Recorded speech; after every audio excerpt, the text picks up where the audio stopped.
Eu não sei se vocês sabem, mas na minha trajetória literária eu escrevi 3 livros. O primeiro, muito ruim. O segundo, terrível. E o terceiro, medíocre. O primeiro eu acho que eu tenho, e o resto eu perdi e não fiz a menor questão de resgatar. Mas como é difícil produzir um texto que o valha, não?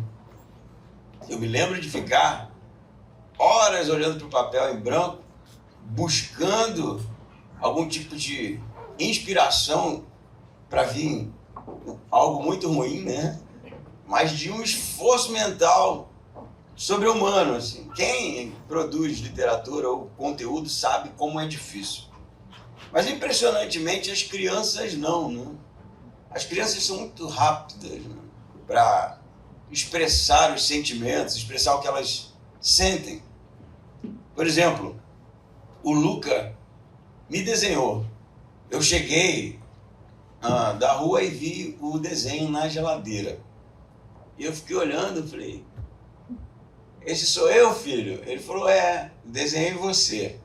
Eu falei, caramba, né? Que veia artística, né? Que facilidade, olha as formas, né? Que perfeição. Eu jamais faria um desenho desse. Eu trouxe para vocês verem o desenho do Luca.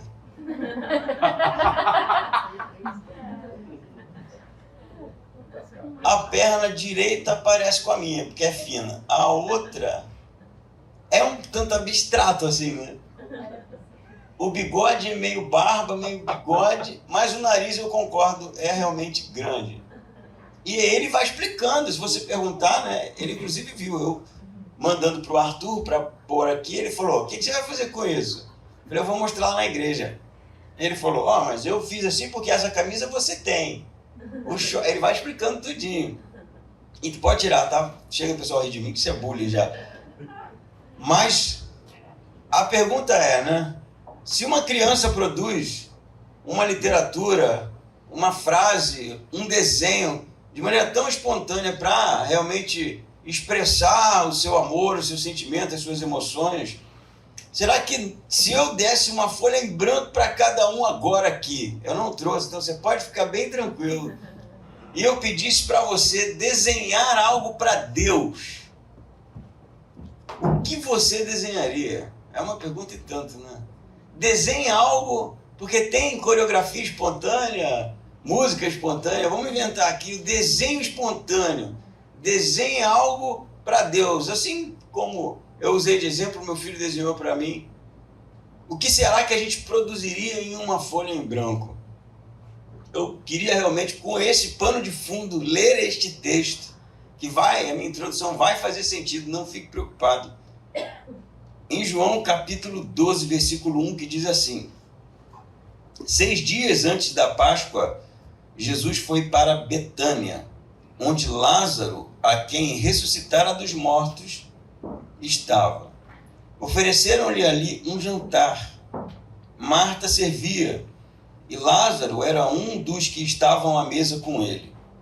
Então Maria, tomando um frasco de bálsamo de nardo puro, de alto preço, ungiu os pés de Jesus e os enxugou com os cabelos.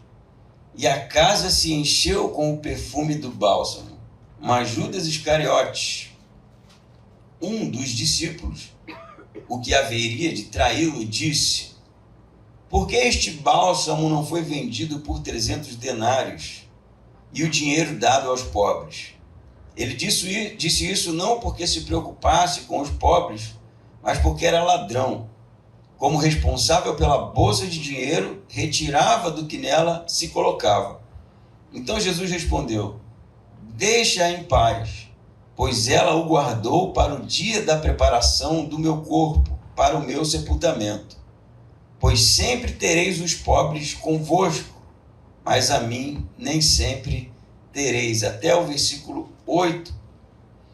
A gente lembra, óbvio, do sermão de semana passada, do texto de semana passada, que é a porção do capítulo 11, que foi a ressurreição de Lázaro.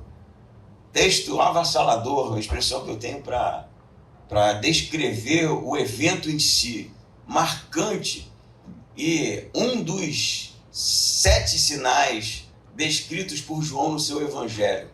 O sinal da ressurreição de Lázaro, ele vai gerar nos doutores da lei, os escribas e fariseus, e o sinédrio, um desejo pulsante de tirar a vida de Jesus.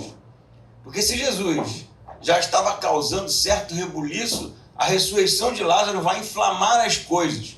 Porque a preocupação deles é, se ele continuar assim, os romanos vão tirar o templo de nós, vão acabar com a nação, porque eles tinham uma preocupação de que o povo, com todos esses sinais, e principalmente agora com a ressurreição de Lázaro, proclamasse que Jesus, agora, a partir daquele momento, seria o rei de Israel, o que seria realmente um problemaço para Roma.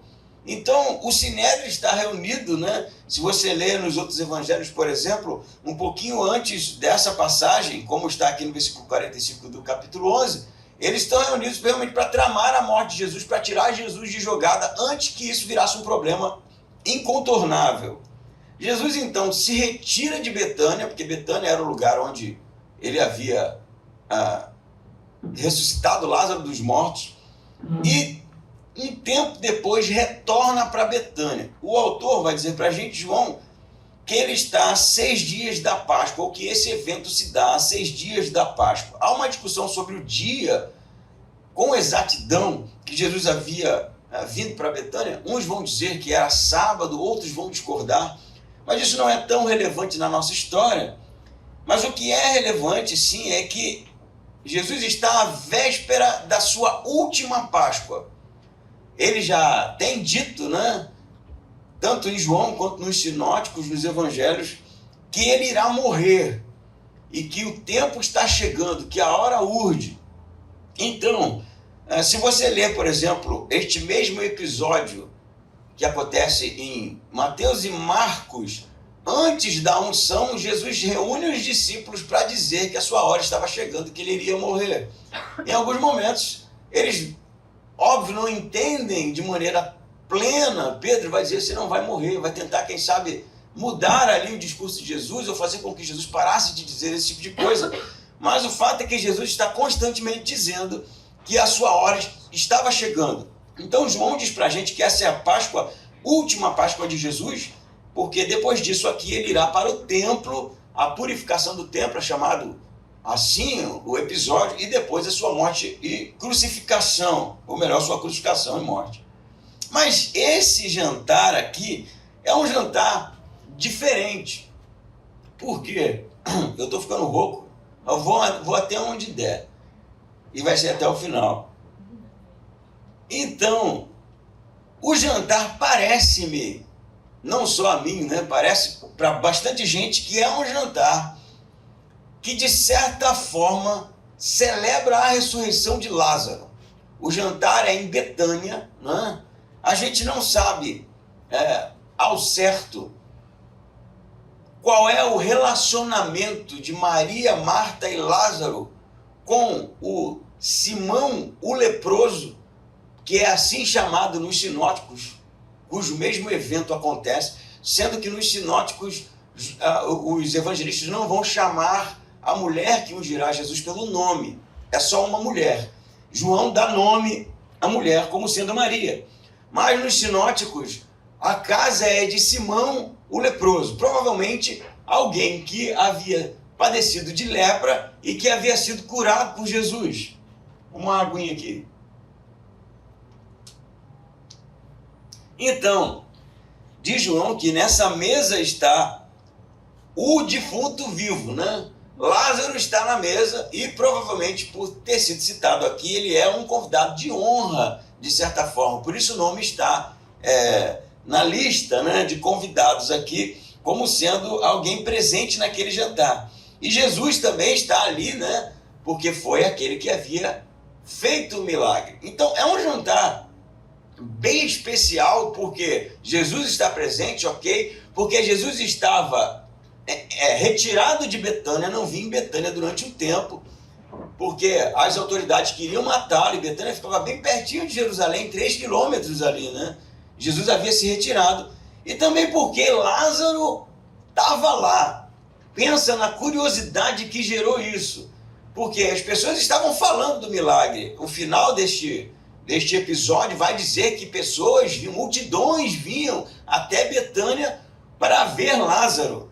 E o cara que havia morrido, testemunhas, né? Haviam muitas testemunhas da morte há 4 dias, estava naquele jantar, na mesa, jantando, vivinho da Silva.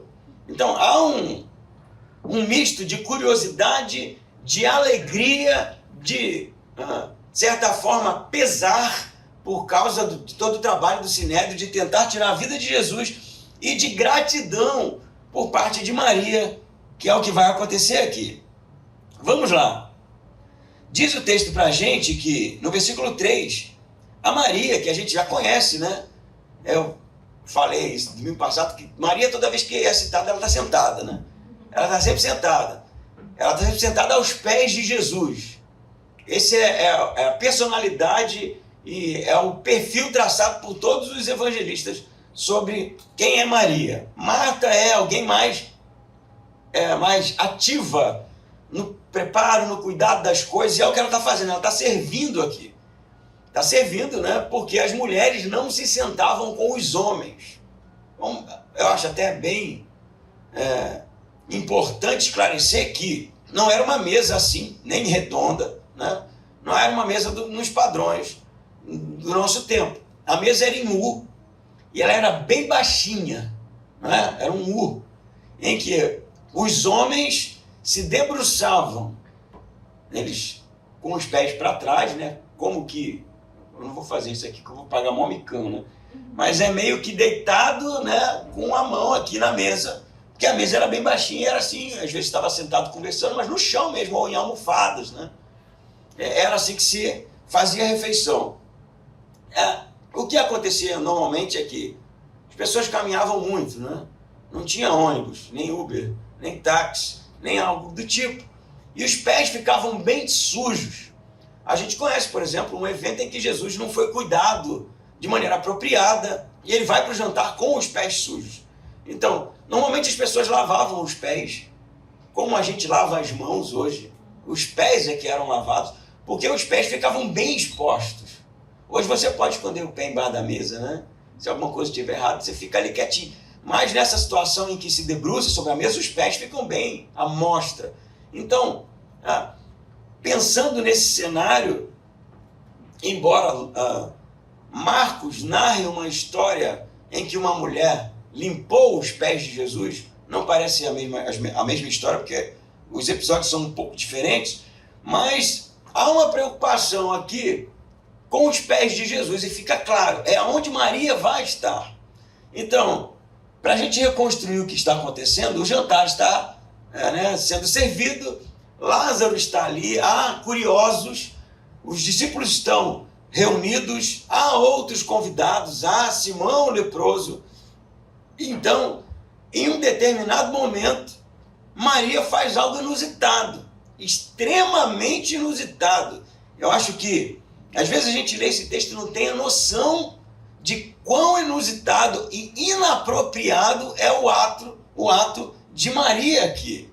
O texto vai dizer, João vai dizer para a gente, versículo 3, que Maria, tomando um frasco de bálsamo de nardo puro, aqui é necessário também uma palavrinha, porque o frasco, tal frasco, que era uma litra, né, romana, tem em torno de 350 ml, é algo próximo disso, que era como eles pesavam, era uma medida conhecida. A minha versão diz nardo puro. Você vai ter algumas versões diferentes, porque a palavra no grego ela é uma palavra um pouco confusa. Ela é pitiskes, e ela pode ser traduzida como algo solúvel, né?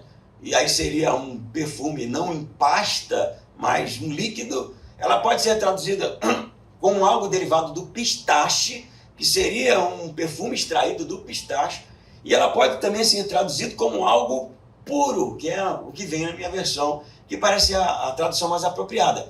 Era um perfume, nardo, não misturado, ou não uma cópia, né, uma reprodução mais barata do perfume nardo, que era um perfume importado, né, vinha no lombo do camelo, lá da Índia, né, de lugares mais distantes, e que era realmente muito caro. João vai dizer para a gente que era muito caro. Judas, só de olhar, já sabe o preço, né? Ele vai dizer 300 denários, mais de 300 denários.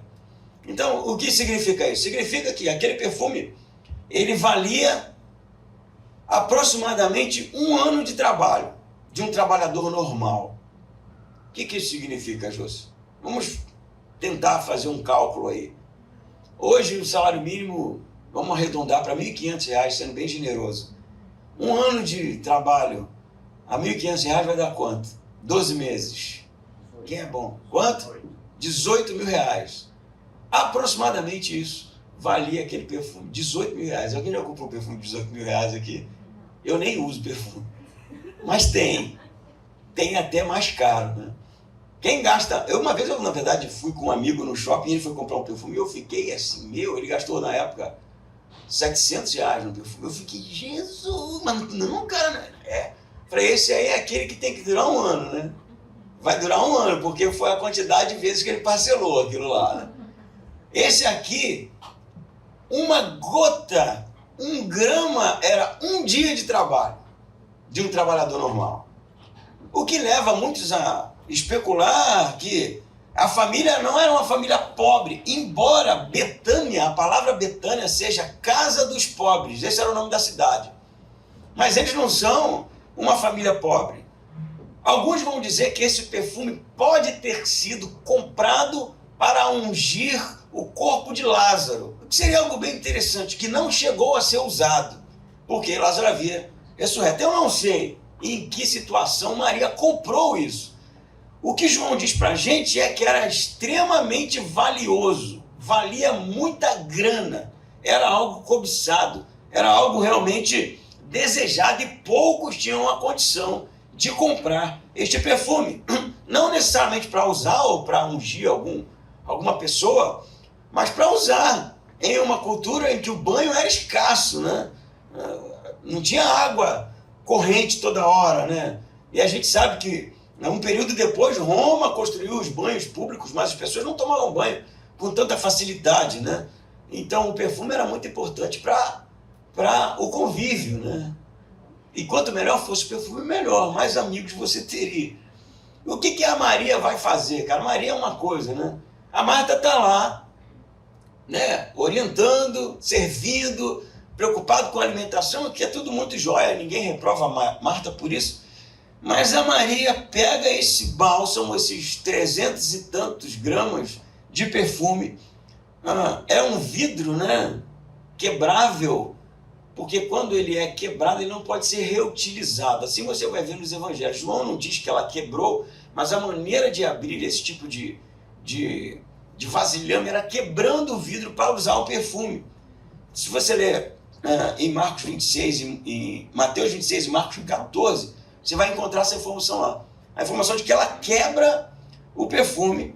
E diz aqui em João que ela vai ungir os pés de Jesus. Isso é algo que precisa também de um pouco de atenção, porque os evangelhos vão dizer que ela unge a cabeça de Jesus. E aqui diz que ela unge os pés de Jesus. E aí fica a discussão, né, acadêmica, afinal de contas, foram os pés ou foi a cabeça? E a conclusão que se chega é que ela ungiu Jesus inteiro. João vai salientar os pés, mas os evangelistas salientam a cabeça porque 350 gramas, né, de perfume dá para passar perfume pra caramba, meu amigo. Então o que aconteceu foi isso aqui, não foi lá, pai, tchá, né, jogou, ela foi passando em Jesus. Jesus está ali, né, aqui, comendo ali a refeição, ela entrou com aquele perfume, quebrou. João vai dizer que toda a casa foi tomada pela essência, né, pelo cheiro do perfume. E ela começa ali a ungir a cabeça de Jesus. Ela não jogou, né? Não é uma extrema unção, né? Ela está passando o perfume e gastando o perfume na cabeça, no pescoço, nos ombros e vai até os pés, que é a parte mais sensível, porque é suja. E nos pés parece que há necessidade dela limpar. Eu até tentei projetar isso, segundo a narrativa de que os pés sujos, né, ela limpa primeiro com os cabelos, depois aplica o perfume. Mas parece que não. Ela passou o perfume também nos pés e pode ter passado perfume demais, ficou pingando, né, porque ela gastou tudo, né? E ela vai então soltar os cabelos para limpar ali o excesso e passar para arrumar e deixar Jesus bem cheiroso, né? Eu vou falar dos cabelos, mas eu fiquei pensando, por que ela fez isso, cara? É uma coisa, assim, muito estranha de se fazer. Qual era a intenção dela? Chocar? Conseguiu. Ficou todo mundo chocado. Na verdade, eu posso ser mais ousado e dizer que ficou todo mundo escandalizado com a atitude de Maria. Parte a gente sabe, o valor, né? Muito caro para fazer uma coisa dessa. O outro ponto do escândalo é soltar os cabelos. Uma mulher não soltava os cabelos. As mulheres, a gente sabe aquela cultura, a cultura da burca, né? Israel não usava burca, mas aquele mundo, e principalmente 2000 anos atrás, hoje você ainda encontra pessoas assim, as mulheres se cobrem todas, elas não mostram os braços. E soltar os cabelos era algo extremamente íntimo. A mulher fazia isso com o marido, não na frente de outros homens. Então ela, além de estar tocando Jesus em público, passando um perfume caríssimo em Jesus em público, ela solta os seus cabelos, que seria algo extremamente inapropriado de se fazer, feio, né? Eu não sei se chegar ao ponto de imoral cabe nesse texto, não chega a tanto, mas reprovável. E ela então começa ali a limpar os pés de Jesus. As respostas que eu cheguei, uma delas foi: pô, Lázaro está vivo, né? Ela está tão grata por isso. O coração dela está tão grata com todo esse episódio. Ela tinha perdido o irmão, ela estava, óbvio, em luto há 4 dias pela perda do irmão. E o irmão dela foi revivido, né? Trazido à vida novamente. E o jantar parece ser por conta disso. Então essa mulher parece não aguenta de tanta alegria, né? De tanta gratidão, de tanto amor por Jesus e pelo que ele fez, que ela vai demonstrar os seus sentimentos, pegando algo de extremo valor para ela e usando em Jesus, ungindo Jesus com aquele perfume. É uma explicação razoável? Eu acho bem provável que isso também esteja fazendo parte dessa história. Mas eu acho que tem mais também. Existe também um elemento não só da gratidão pelo que Jesus fez, mas do que Jesus representa para ela. E alguns teólogos vão trazer um ponto bem interessante. Porque se você juntar as duas narrativas dos sinóticos e de João, a unção na cabeça era feita ao rei. Isso é clássico no Antigo Testamento. O rei era ungido assim, não era perfume, era óleo normalmente. Mas a unção ela acontecia, né, por parte do sacerdote ao rei, ou profeta ao rei. Então pode ser, segundo alguns teólogos, que Maria ela está dizendo publicamente que Jesus é o Messias, que Jesus é o rei de Israel. E a sua unção ali, embora seja algo fruto das suas emoções e da sua gratidão e do seu amor por ele, é também uma unção profética no sentido de que ela está mostrando publicamente que ali estava o rei de Israel. E que isso, de certa forma, pode ter também contribuído para a morte de Jesus. Porque se essa história rolou, como João diz que rolou, como os evangelistas dizem que aconteceu, que Jesus vai dizer no final, que essa história seria contada, não é, para muitas e muitas gerações, pode ser também que dentro da narrativa esteja: este é o meu rei. E ela vai ungir então ali Jesus, o corpo inteiro, não só a cabeça, né, mas o corpo inteiro de Jesus, com perfume. É possível? Sim, é possível. Tem um outro ponto de vista, bem interessante, que eu acho que contribui, que é o teólogo Hendricks, que ele vai dizer que Maria prestou mais atenção nas coisas que Jesus falou do que os próprios apóstolos. Porque Maria estava sempre atenta às palavras de Jesus, sempre sentada aos pés de Jesus, ouvindo o que Jesus dizia. E Jesus já havia dito inúmeras vezes que a sua hora estava chegando, que sua hora estava próxima, inclusive nos sinóticos, antes da unção. Então, Hendricks vai insistir que Maria antecipou propositalmente a unção do corpo, antes da morte. Você vai falar para mim, você está forçando. Não sei. O que eu sei é que Maria, em todos esses cenários, dá tudo a Jesus. Tudo de valor. Eu não sei se ela tinha algo de maior valor do que isso naquele momento. Mas em todas as narrativas, o perfume era extremamente valioso. E ela demonstra isso, que a sua expressão de gratidão, seja ela pela ressurreição de Lázaro, que a sua expressão de amor, seja ela no sentido de entender que Jesus é o Messias e o Rei, seja ela uma expressão do seu sentimento pessoal pela pessoa de Jesus, é algo de extremo valor, é algo realmente que tem preço, que é contabilizado, um perfume caro, porque ela entendeu que Jesus era merecedor dessa expressão. E se essa é a verdade do texto, e se é isso que Maria está fazendo, a minha pergunta para você é: o que de valor nós temos no coração que a gente está disposto a entregar para Deus, a entregar para Cristo? Eu não sei se dizer, ela adorou nos termos que nós usamos, porque ela não entende a divindade de Jesus ainda. Isso vai ser pós-ressurreição. Ninguém entende. É óbvio que a igreja primitiva, posterior à produção dos evangelhos, vai entender que isso é uma adoração. Mas, de certa forma, eu acho que não é demais entender que, à luz do texto, a nossa adoração, o nosso reconhecimento sobre quem Jesus é, precisa realmente extrair de nós algo que possa produzir visualmente, que possa produzir enquanto exemplo de vida, que possa produzir como fruto da nossa adoração algo que retire de nós preciosidades, itens de valor, expressões de amor, a tornar público realmente a nossa adoração sobre o que Jesus significa para nós. Pensa nisso, porque eu sei que a gente, eu acho, contabiliza demais o nosso relacionamento com Deus, contabiliza demais sobre o nosso tempo, sobre os nossos recursos, sobre o que a igreja significa para a gente, sobre quem Jesus é, sobre o que Deus é.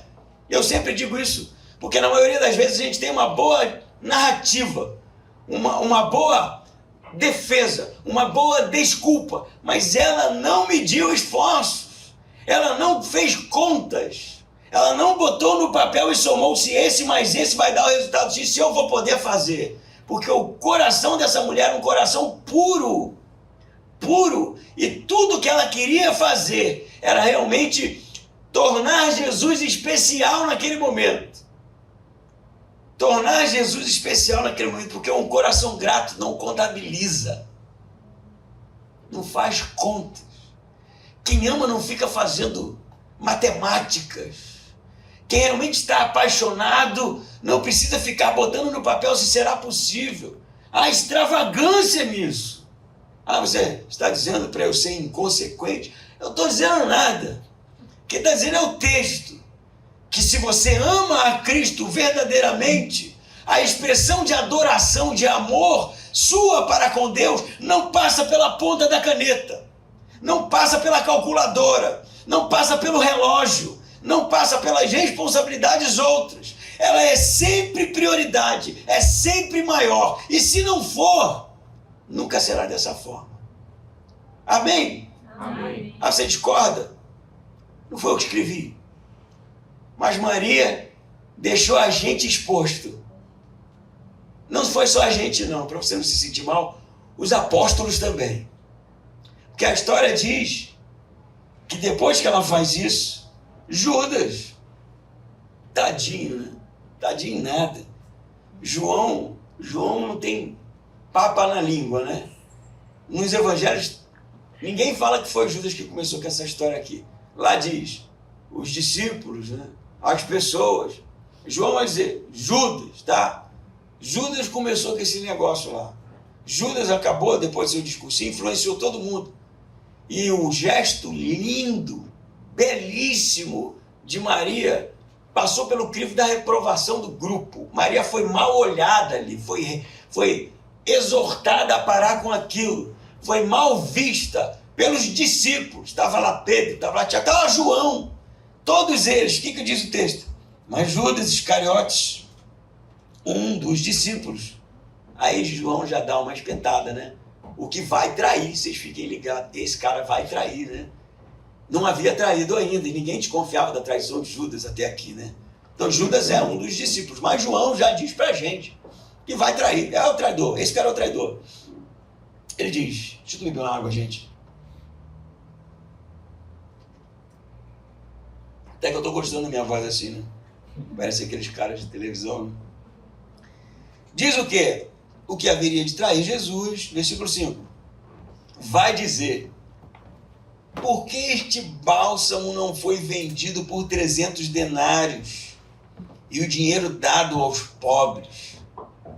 Pô, a galera comprou esse discurso de um jeito, todo mundo repreendeu a mulher.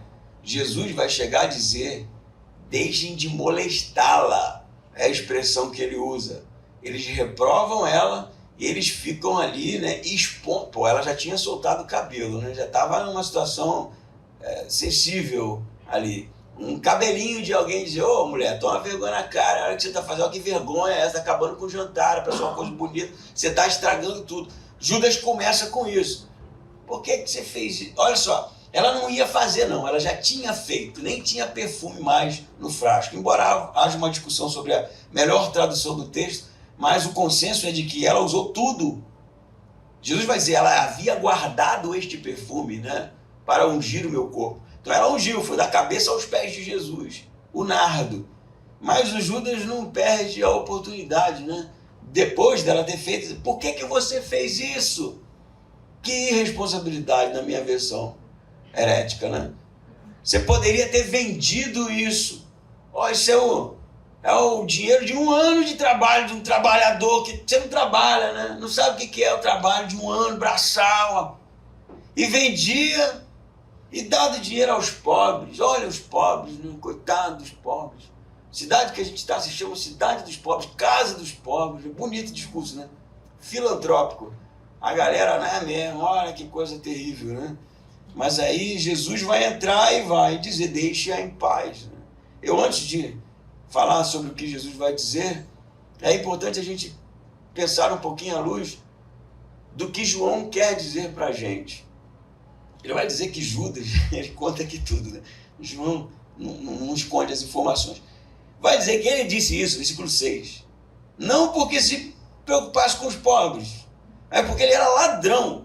Ele nem disse porque ele era alguém que gostava, né? Porque aí poderia até sugerir algumas traduções assim, esse cara era irresponsável. Não, no grego está assim, ele era ladrão, esse cara.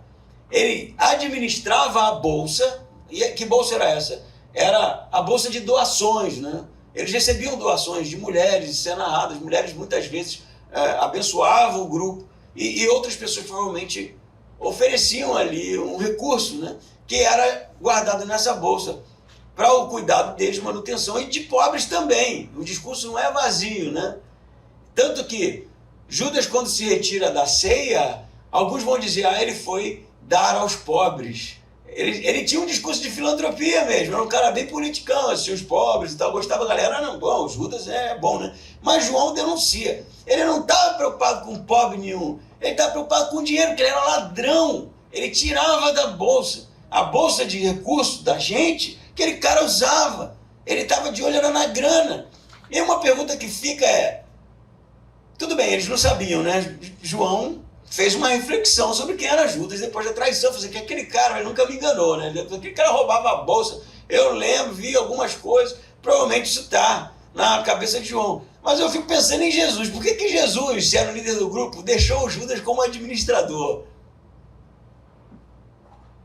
Jesus não sabia? Qual é? Ele sabia que ele era traidor, pô. Não sabia que ele era o cara que roubava da bolsa? Jesus provavelmente sabia, né? Mas o Judas é o administrador da bolsa. Aí você pode chegar a várias conclusões, óbvio. Eu não vou ficar especulando muita coisa, mas eu sei que se ele era o administrador é porque ele tinha algum talento com isso, não é? Num grupo, quem vai ser o cara tesoureiro, né? É o cara que tem mais ferramentas. Mas o dom de Judas, se ele tinha esse dom, era a sua tentação. Administrava de maneira a tirar sem que ninguém percebesse, né? E ele começa a roubar. Pobres, era só discurso. Nunca foi prioridade. Depois desse episódio, segundo os sinóticos, ele vai trair Jesus por 30 moedas. E alguns vão dizer que um dos motivos foi esse aqui, inclusive. Ficou tão frustrado. Pô, Jesus está viajando. Não sabe a dificuldade que é para conseguir recurso, o quanto que eu mobilizo as pessoas, né? O quanto que eu tenho que chegar nas viúvas. E aí a mulher gasta uma quantia dessa e Jesus, não, deixe ela. Não, eu não quero mais saber disso. Vou pegar minhas 30 moedas e vou fazer meu investimento. Não sei. Mas realmente uma cronologia possível. Embora João não narre assim, Jesus primeiro vai fazer a purificação do templo, mas no sinótico Jesus sai direto daqui para negociar o preço da traição. Eu posso dizer uma coisa com certeza. Eu não sei qual era de Judas nesses termos especulativos, mas eu sei de uma coisa. Judas é o oposto de Maria nesse texto. Maria é uma pessoa espontânea que demonstra o seu amor entregando perfume de valor, sem fazer conta, sem calcular. Judas é o cara que calcula. Judas já sabe o preço do perfume. Ele já tem o preço na cabeça. Eu não sei se ele fez uma conta ali, 350 gramas. Pô, sei o preço disso aí, eu vi, né? Vai dar um... Ele já tem o preço, ele tem o discurso pronto. Sabe por quê? Porque Judas estava carcomido pela ganância. Egoísmo, ganância. O negócio de Judas era isso aqui, ó, dinheiro. Estava ali, não sei fazendo o quê, não sei quando começou, se foi sempre assim. A questão é que se de um lado você tem uma pessoa que não mede esforços para demonstrar a sua adoração, a sua gratidão à pessoa de Jesus, você tem um outro que foi realmente tomado pelo egoísmo e ganância, pelo materialismo. E eu vou dizer uma coisa para você. Independente do tipo de teoria que você vai abraçar sobre a pessoa de Judas, o materialismo, o egoísmo, a ganância torna a gente cego espiritualmente. Cego, esse cara não está percebendo nada aqui. Ah, ele gosta de dinheiro? Tudo bem. Ele rouba? Mas ele poderia ter um pingo de sensibilidade aqui. Pô, Jesus não está reprovando. Então, né, vou ficar quieto, ouvir o que Jesus vai dizer primeiro, né? Seria uma boa. Quantas vezes a gente não faz assim nas reuniões do trabalho, né? Tem alguma coisa acontecendo, você não sabe que dia, vou deixar o chefe dizer, né? Se o chefe dizer, é uma porcaria. Sempre disse. Se ele disser, oi, que bom, realmente essa pessoa, né? Eu já tinha pensado nisso, inclusive, ia dizer para ela fazer. Não é? As pessoas agem assim, Judas não podia usar essa malandragem? Jesus, vou ficar quieto, né? Bom malandro.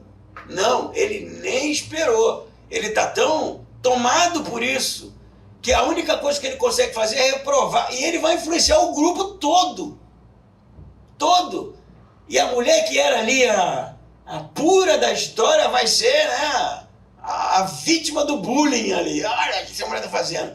Porque ele estava doente. E a doença de Judas é o amor ao dinheiro dele. A doença de Judas era o amor aos bens materiais. A doença de Judas era gostar muito de moedas. E nada mais era visível a essa pessoa. Por isso eu vou te dizer, a gente precisa tomar muito cuidado na sociedade que nós vivemos, o tipo de consumista que nós estamos nos tornando, porque a nossa cultura é assim. E a gente, quem sabe, não consegue pensar de uma outra forma, a não ser na ponta da caneta, sobre o quanto essas coisas vão custar para a gente. Tem um livro, né, que não é esse que a gente está estudando, é um outro livro. Estou querendo lembrar o nome aqui, mas eu acho que a gripe também afetou minha memória. Mas é sobre discipular também, e é sobre quanto vai custar. Não é o Bonhoeffer, eu esqueci. Acho que é o Tozen. E ele fala, as pessoas pensam, quanto que o discipulado vai custar? E discipulado é sobre seguir Jesus, né? Tudo vai custar. Vai custar toda a sua vida.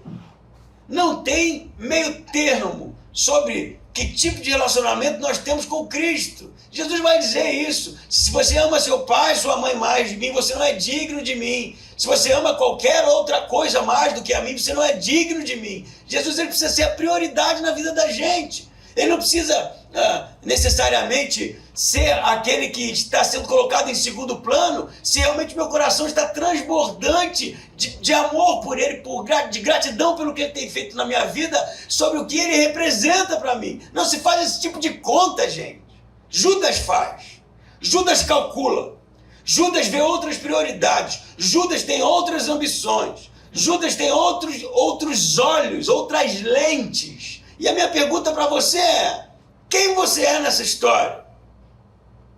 Você é Maria, que ama Jesus de maneira tão intensa, que está disposta a dar o seu tudo para ele? É você aqui tudo. O que você está falando? Está falando de dinheiro? Está falando de tempo? Sei lá, velho. O que isso significa para você? Você sabe onde o seu calo aperta? Eu sei onde o meu calo aperta. E eu sei do que eu não entrego para Deus, do que eu acho que é meu, sabe? Não, Deus, isso aqui tu não toca não, isso aqui é meu. E quem sabe está faltando isso, a gente confiar nele, é teu. E eu quero te entregar, porque essa é a minha expressão de amor, de adoração. Seja o teu tempo, seja o teu recurso, seja a tua saúde, seja a tua vida, seja a tua família, seja a tua casa, eu sei lá, seja o tempo que você deveria estar lendo as escrituras, porque elas testificam de mim, e você está vendo série na Netflix. Eu não sei, cara. Não me peça para botar no papel e fazer uma lista. Não é isso que eu quero. Eu quero que você entenda que, no texto, o que faz a conta é Judas. O que calcula é Judas. E ele não é adorador. Ela é.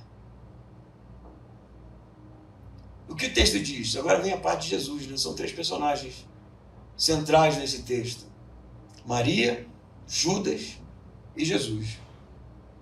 O que Jesus vai dizer? Versículo 7. Deixa eu beber água. Vocês perceberam? Trouxeram 3 copos de água. Quase a trindade aqui já metaforizada. E vai dizer, versículo 7. Então Jesus respondeu: deixa-a em paz, pois ela o guardou para o dia da preparação do meu corpo, para o meu sepultamento. Pois sempre tereis os pobres convosco, mas a mim nem sempre tereis. Jesus está dizendo que os pobres não são importantes? Não, claro que não está dizendo isso. Que não é responsabilidade? Não está dizendo isso. Ele está dizendo que naquele momento a prioridade era outra. Naquele momento o centro era outro. Aquele momento não era um momento de filantropia ou nem de nada parecido com isso. Era um momento de sensibilidade espiritual para tudo que ele já havia falado até agora. Ele não falou uma vez, 2 vezes que ele iria morrer. Ele falou algumas vezes. Há todo um complô para tirar a vida de Jesus. E os discípulos sabem disso. Tanto que quando Jesus cogita voltar a Betânia para ressuscitar Lázaro, o que eles vão dizer? Não vamos. Né? Eles estão querendo matar você. O que Tomé vai dizer? Vamos morrer com ele. Eles sabiam. Mas eles não estavam atentos, eles não estavam sensíveis, estavam distraídos, estavam prestando atenção em outras coisas. E o que Jesus vai dizer? Não repreendam ela, que ela guardou este perfume para essa hora. Eu não sei se havia uma intenção em Maria, como o Hendrix se diz, mas Jesus está dizendo que aquele momento era o momento da unção do corpo dele, que não seria possível depois. Então Maria, ela vai, deliberadamente ou não, ungir o corpo de Jesus, porque ela tem uma sensibilidade, ela está sensível ao momento, que é diferente de todo mundo ali. Correto? Você vai ter que concordar comigo aqui. Ela tem uma sensibilidade muito mais atenta, muito mais refinada do que todo o grupo. Porque ela vai fazer algo que ninguém fez. Por que ninguém fez? Porque as mulheres tentaram ungir o corpo de Jesus depois da sua morte. Elas foram ao sepulcro para isso. Não deu tempo. Jesus morre, vem o sábado não era possível, né? Tocar em cadáver, né? Era impuro. Passa o sábado, no domingo de manhã, o que as mulheres vão fazer no sepulcro? Ungir o corpo, porque estava mal feito, porque foi feito às pressas. E elas queriam cuidar, deixar o corpo cuidado, e o perfume era usado para tirar o mau cheiro mesmo. Era essa a ideia, ungir, arrumar, deixar ele bonito lá, para ser dignamente sepultado. Elas não vão conseguir, porque Jesus ressuscita antes, né? O anjo vai dizer: o que vocês querem aqui? Elas foram para ungir o corpo. Ele vai dizer: aquele que vocês procuram ressuscitou. Não deu tempo. Mas Maria ungiu. Antes, a única. E Jesus vai dizer: essa história vai ser contada por muitas gerações. A única que ungiu o corpo de Jesus. Você sabe por quê? Além de tudo que eu já falei, porque ela viu uma oportunidade e se agarrou a ela. A oportunidade era aquela, o perfume era aquele, o jantar era aquele, era a última hora, e ela não está nem aí se vão dizer que soltar o cabelo é feio. Ela não está nem aí se perfume vale 800 milhões de reais. Ela não está nem aí. A oportunidade é aquela de manifestar a sua gratidão a Jesus, de cuidar dele. As oportunidades são muitas, gente.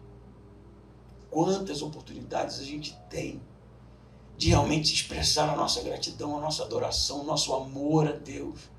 Muitas. Mas elas passam.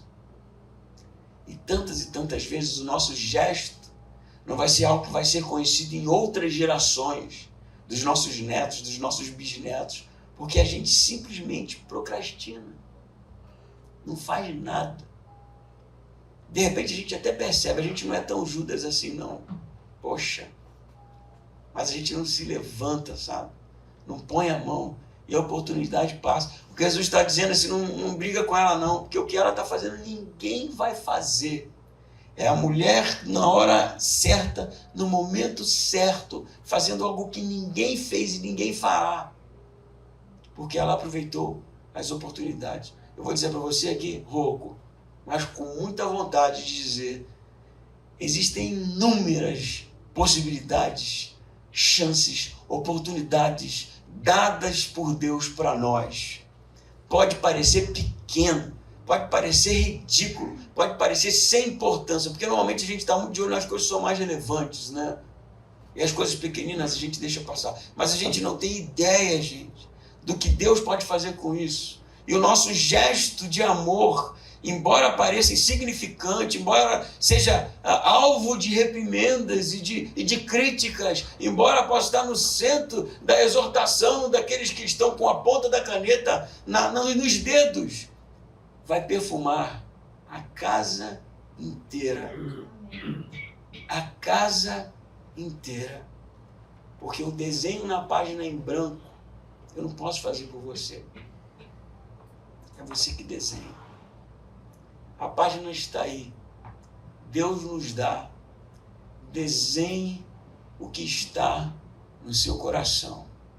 Eu posso terminar aqui com tanta coisa, mas eu vou terminar com um texto, um dos que eu mais gosto do Antigo Testamento, que é o texto de Davi. Todo mundo já conhece, já foi tantas e tantas vezes, mas eu sempre volto lá nesse poço e bebo dessa água.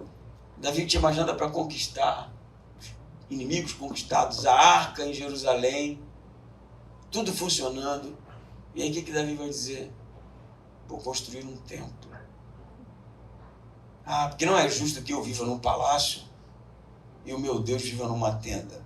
Qual é a resposta de Deus? Não te pedi nada. Nunca te pedi nada disso. Eu venho habitando em tendas desde Abraão, mas por causa do desejo do seu coração, tua descendência será para sempre. Porque Davi não fez conta. Porque Davi não ficou calculando. Porque Davi foi puro na manifestação da sua adoração a Deus. Amém? Que o nosso desenho não seja nos moldes, né? Quem sabe até seja, né? Um desenho com a perna meio torta, uma cabeça meio grande, mas que seja fruto de um coração sincero, que realmente manifeste o seu amor por Cristo. Amém?